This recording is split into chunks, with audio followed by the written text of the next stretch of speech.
La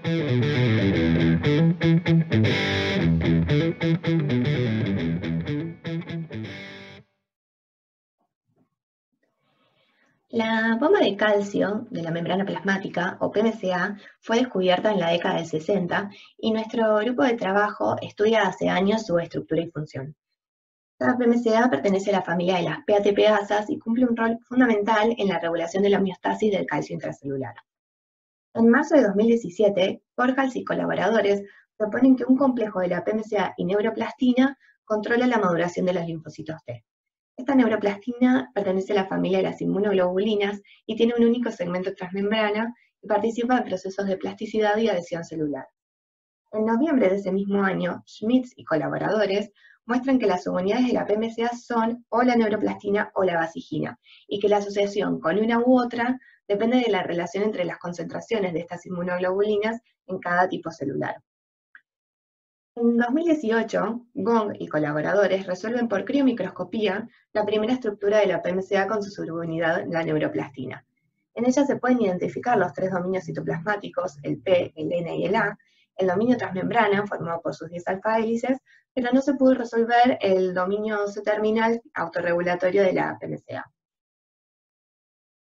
Al igual que la subunidad beta de la sodio-potasio ATPasa, la función de la neuroplastina o vasigina sería mantener la estabilidad y permitir el correcto direccionamiento de la PMCA hacia la membrana plasmática. E incluso se postuló que la PMCA no tendría actividad en ausencia de estas subunidades. Pero entonces, ¿la PMCA no tiene actividad de calcio ATPasa en ausencia de la vasigina o la neuroplastina? Bueno, para responder esta pregunta utilizamos como modelo a la PMCA de los eritrocitos humanos, por lo que entonces el primer paso sería determinar si el complejo está formado por PMCA y vasigina o PMCA y neuroplastina. En los eritrocitos la relación vasigina-neuroplastina es 30:1, así que nuestra primera hipótesis fue que en este caso la subunidad sería vasigina. Dado que esta interacción entre las proteínas se da a través de los segmentos transmembrana, es muy susceptible a los protocolos de extracción con detergentes. Así es como efectivamente, tras el protocolo de purificación, en el SDS-PAGE se observa una única banda que corresponde a la PMCA. Esta PMCA es aproximadamente el 0,1% de las proteínas de membrana del eritrocito. Por lo tanto, luego del proceso de solubilización, no es posible identificarla y mucho menos reconocer una unión específica con vasigina. Entonces lo que hicimos fue evaluar nuestro protocolo de solubilización en membranas enriquecidas con la sodio-potasio ATPasa. Y vimos que ambas subunidades continuaban identificándose en el SDS-PAGE. Así que bajo la hipótesis de que algo similar estaría ocurriendo con el complejo de PMCA vasigina, ensayamos un nuevo protocolo de purificación a través de la columna de afinidad calmodulina y mediante espectrometría de masa se detectó en la muestra la presencia de PMCA y de vasigina. Entonces, identificado el complejo, continuamos con la determinación de la actividad.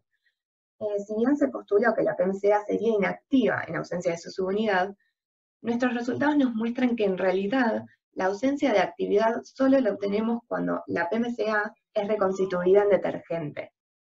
Pero en cambio, cuando la reconstituimos en un entorno lipídico, esta PMCA sí resulta activa, aún en ausencia de su subunidad vasigina.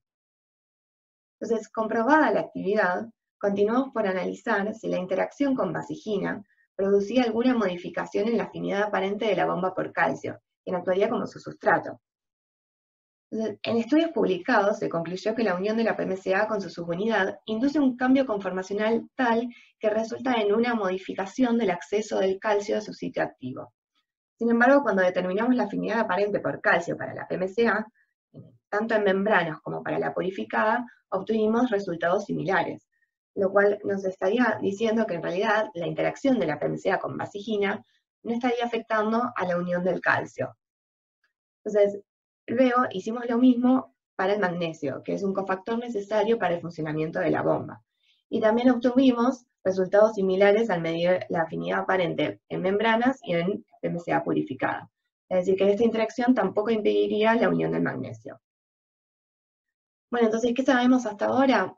Que en eritrocitos humanos la PMCA se asocia con vasigina, pero con los resultados obtenidos, esta interacción no tendría grandes efectos en la afinidad aparente de la bomba, ni por calcio ni por magnesio. Por lo tanto, ¿cuál sería la función de esta subunidad? ¿Será brindarle estabilidad, participar en los cambios conformacionales? Bueno, para conocer las respuestas a estas preguntas, los esperamos el año que viene para poder contarles los resultados que fuimos obteniendo. Bueno, muchas gracias.